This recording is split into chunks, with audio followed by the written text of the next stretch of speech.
Now that it's hot and school is out, the number of teens killed while driving increases.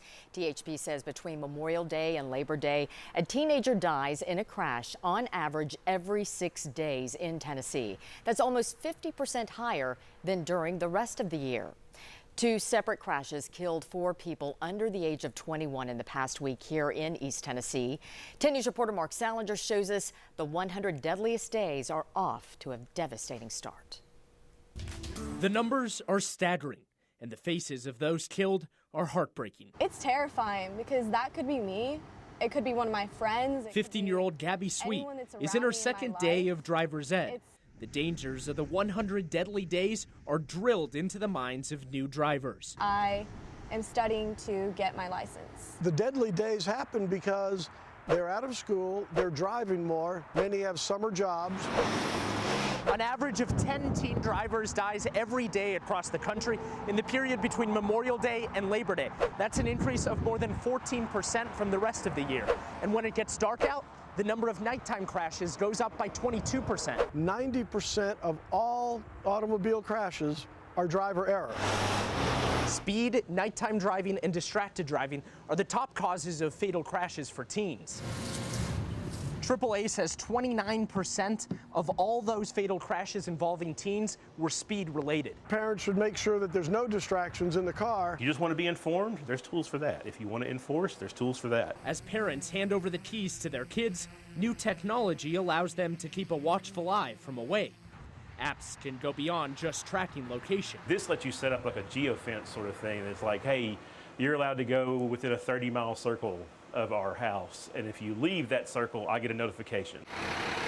As East Tennessee parents mourn the loss of kids killed in car crashes, it comes down to driver error, people not paying attention, going too fast. The fight to keep teens safe on the road kicks into high gear. Mark Salinger, WBIR 10 News. To the forecast now, and you don't need me to tell you this, it is hot. You can see the thermometer on our weather porch, and it is sizzling well into the 90s today for the 5th day in a row, and our temperatures still about 10 degrees plus above normal. With that, we want to turn to meteorologist Cassie Nall in the Weather Center. There is a little bit of relief on the way in a few days, then, yes. Not immediately. Yes, so you have another couple days right near 90 degrees, but after that, we're going to be talking about temperatures back in the 80s. And you know what? I'll go ahead and show you. I'll just go ahead and give it to you now. There's your 5-day temperature trend. Again, tomorrow we're looking for low 90s, right near 90 degrees on Thursday. But beyond that point, we're talking highs back in the mid 80s, which is still about 5 degrees above that average high of 81. But nonetheless, some relief from the 90s eventually coming on the way. Right now, though, it's still very warm. There's a live look from our Sharps Ridge camera. You can see the puffy cumulus clouds out there, and we are currently sitting right at 90 degrees in Knoxville. The southwesterly winds at 16, at least moving the air around a little bit, and temperatures in the mid to upper 80s and lower 90s area wide this afternoon. Now, of course, the other half of that story besides the temperatures, the rain. We really haven't seen hardly any of it, and those rain chances are still minimal on the 7-day forecast. We will talk about that and take a look at the rain chances that may come down the road in just a little bit. For now, I will send it back to you. All right. Cassie, thank you very much. To Blount County now, where deputies say a car hit a motorcycle today on a dangerous stretch of Highway 129. It's known as the Dragon. Crews took the motorcyclist and his passenger to UT Medical Center. No one in the car was hurt. Deputies cited that driver. Now, it is the second crash on the Dragon in as many days. Yesterday, the Blount County Fire Department scaled a 30-foot embankment to rescue a motorcyclist who fell. 10 News reporter Stephanie Haynes shows us how those crews completed that rescue. This scenic overlook is mile 9 on the Dragon, not far from where authorities say a 55-year-old man fell off his motorcycle and down an embankment. That man, according to UT Medical Center, is in serious condition. Surveyed half a dozen motorcycle drivers on the Dragon, and you may hear this. It's dangerous. I almost crashed. I about went down a cliff. It's dangerous, but it's exciting. Some law enforcement view it differently. It's a nightmare that we live with. We hadn't had one over the holiday weekend. We were expecting it, Late Monday afternoon, rescue crews responded to a crash at mile marker 9.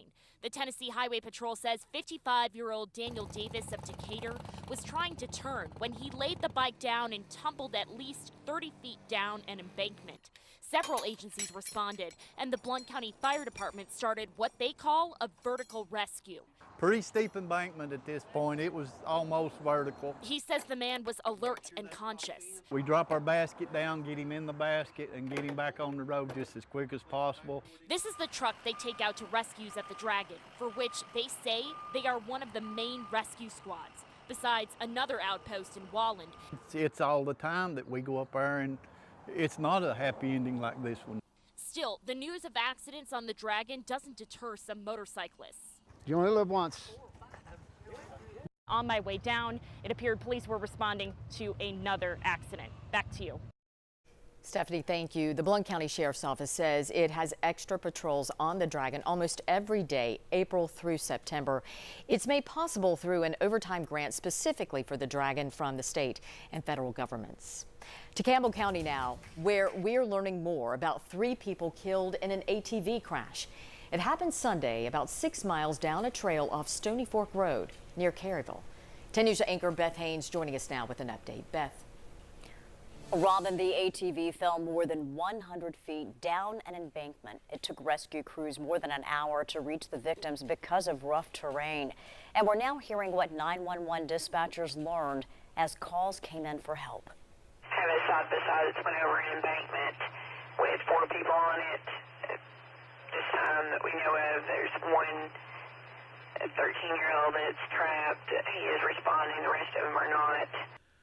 The crash killed 47-year-old Ronnie Atkins, his son 19-year-old Dylan, and Dylan's best friend 19-year-old Jonathan Laws. Crews airlifted Dylan's 13-year-old cousin to UT Medical Center.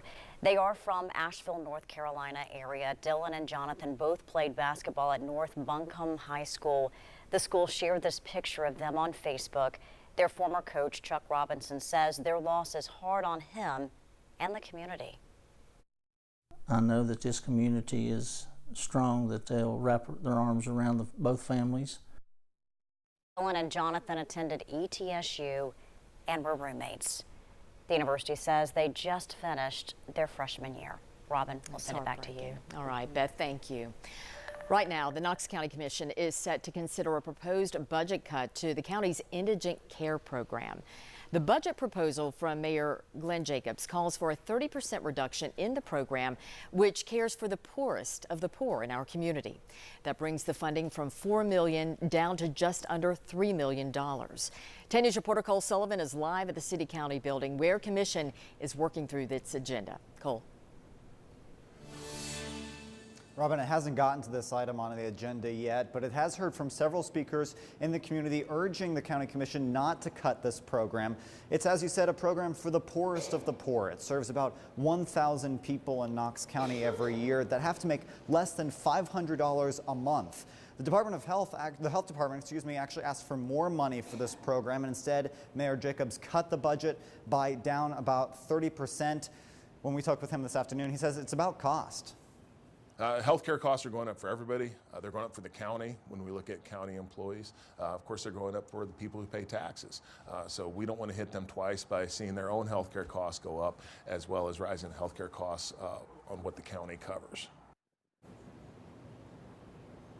In many cases, the care will stay the same, in part because it's still required. If you go to a hospital emergency room, for example, they have to treat you no matter whether you can pay or not. The hospitals, though, not happy about this because it's about their funding. Covenant Health, in a statement late this afternoon, saying that they are concerned about it. Tenova saying they're worried it could impede its ability to help patients, urging county commissioners to think very carefully before they take this matter up for a vote. Robin? With the meeting tonight. All right. Thanks so much, Cole. Tourism in the Big South Fork National River and Recreation Area created $25.6 million in economic benefits for the area. This according to the National Park Service. It says more than 760,000 people visited the park last year, and their spending supported 290 jobs in the local community.